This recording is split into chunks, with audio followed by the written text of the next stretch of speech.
TV 24 news ವಾಹಿನಿಗೆ ಸ್ವಾಗತ.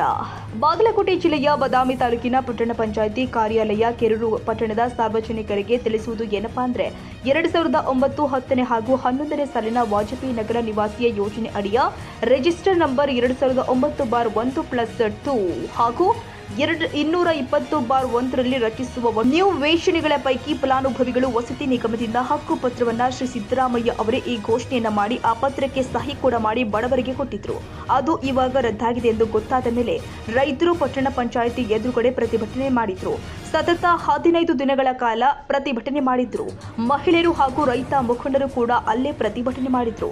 ಪ್ರತಿಭಟನೆ ಅಲ್ಲಿ ನಡೆದಿದೆ ಎಂದು ನಮಗೆ ಗೊತ್ತಾದ ಮೇಲೆ ನಮ್ಮ ರಿಪೋರ್ಟರ್ ಪೂರ್ಣಾನಂದ ಕುರಿ ಅವರು ಭೇಟಿ ಕೊಟ್ಟು ಏನಾಗಿದೆ ಎಂಬ ವಿಷಯವನ್ನ ತಿಳಿದುಕೊಂಡು ಅಲ್ಲಿನ ಪಟ್ಟಣ ಪಂಚಾಯಿತಿಯ ಚೀಫ್ ಆಫೀಸರ್ಗೆ ಭೇಟಿಯಾಗಿ 15 ದಿನಗಳ ಕಾಲ ಆದರೂ ಕೂಡ ನೀವು ಯಾಕೆ ಅವರಿಗೆ ಮಾಹಿತಿ ಒದಗಿಸಿಲ್ಲ ಎಂದು ಕೇಳಿದಾಗ ಅವರು ನಾವು ಎಲ್ಲ ಲಿಖಿತ ಮುಖಾಂತರ ನಾವು ಕೊಡ್ತೀವಿ, 10 ನಿಮಿಷಗಳ ಕಾಲಾವಕಾಶ ಕೊಡಿ ಎಂದಿದ್ದಾರೆ. ಆಯಿತು ಅಂತ ರೈತ ಮುಖಂಡರು ಹೊರಗಡೆ ಬಂದರೂ ಕೂಡ ಹೊರಗಡೆ ಬಂದು ಲಿಖಿತ ಮುಖಾಂತರ ಬರೆದಿದ್ದನ್ನು ಸ್ಪಷ್ಟವಾಗಿ ರೈತರ ಮುಂದೆ ಹಾಗೂ ಮಹಿಳೆಯರ ಮುಂದೆ ವಿವರವಾಗಿ ತಿಳಿಸಿ ನಾವು ಇದನ್ನ ನಿಮಗೆ ಸರಿ ಮಾಡಿ ಕೊಡ್ತೀವಿ ಎಂದಿದ್ದಾರೆ. ಮಾನ್ಯರೇ, ಎಲ್ಲ ಈ ಹಿಂದೆ ಫಲಾನುಭವಿಗಳ ಆಯ್ಕೆಯಾದಂಥ ಎಲ್ಲ ಫಲಾನುಭವಿಗಳೇ,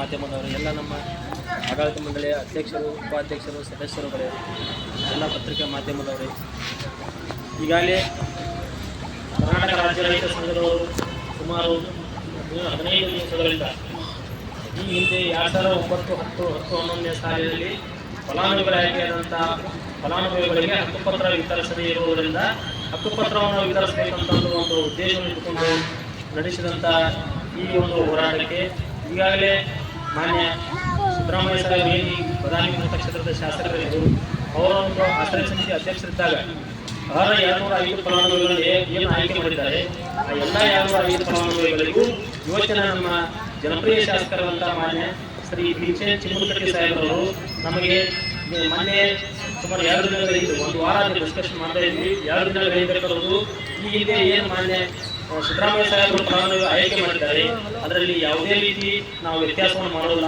ಅವರೆಲ್ಲರಿಗೂ ಕೂಡ ನಾವು ನಿವೇಶನವನ್ನು ಕೊಡುವಂಥ ಕೆಲಸ ಮಾಡ್ತೀವಿ. ಬಟ್ ಈಗ ಸರ್ಕಾರದಿಂದ ಹೊಸದಾಗಿ ಗುರಿ ನಿಧಿ ಆಗಬೇಕಾಗಿರೋದ್ರಿಂದ ಆ ಒಂದು ಉದ್ದೇಶಕ್ಕೆ ಸ್ವಲ್ಪ ದಿನ ಆಗಿದೆ. ಗುರಿ ನಮ್ಮ ಆನ್ಲೈನ್ನಲ್ಲಿ ನಿಧಿ ಆದ್ರೆ ಪುನಃ ನಾವು ಆಶ್ರಯ ಸಮಿತಿ ಮುಖಾಂತರ ಈ ಹಿಂದೆ ಏನು ಆಯ್ಕೆಗಳ ಅವರನ್ನು ಮೊದಲನೇ ಆದ್ಯತೆ ಕೊಟ್ಟು ನಮ್ಮಲ್ಲಿ ಏನೋ ನಿವೇಶನ ಉಳು ಅಂದ್ರೆ 205 ಮಂದಿನ ಹೊರತುಪಡಿಸಿ ನಿವೇಶನ ಲಭ್ಯವಿದ್ದರೆ ಮಾತ್ರ ಹೊಸ ಫಲಾನುಭವಿಗಳನ್ನು ಆಯ್ಕೆ ಮಾಡ್ತೀವಿ ಅಂತಂದು ನಮಗೆ ಹೇಳಿರ್ತಾರೆ. ಆ ಒಂದು ಮಾತಿನಂತೆ ನಾವು ಇವತ್ತು ನಿನ್ನೆ ನಿಮ್ಮ ಜೊತೆ ಡಿಸ್ಕಸ್ ಮಾಡ್ತೀವಿ. ಇವತ್ತಿಗೂ ನಿಮ್ಮ ರೈತ ಮುಖಾಂತರ ನಮ್ಮ ಬೋನಾವಸ್ಥೆ ಕರೆದು ಡಿಸ್ಕಸ್ ಮಾಡ್ತೀವಿ. ತಮ್ಮ ಮುಖಾಂತರ ತಮಗೂ ಹೇಳಿದ್ದೀವಿ.